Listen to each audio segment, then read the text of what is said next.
Hola, frente a mí tengo un Nissan Murano. En este video te mostraré cómo manejar el techo solar. Al principio, echa un vistazo a las pantallas del techo del auto. Justo aquí tenemos este panel. Empuja este botón hacia atrás para abrir el techo solar.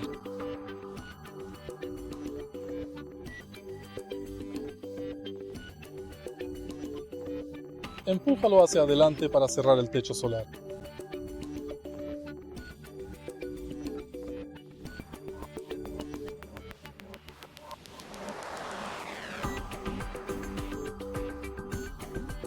También puedes inclinar el techo solar presionando ligeramente este botón.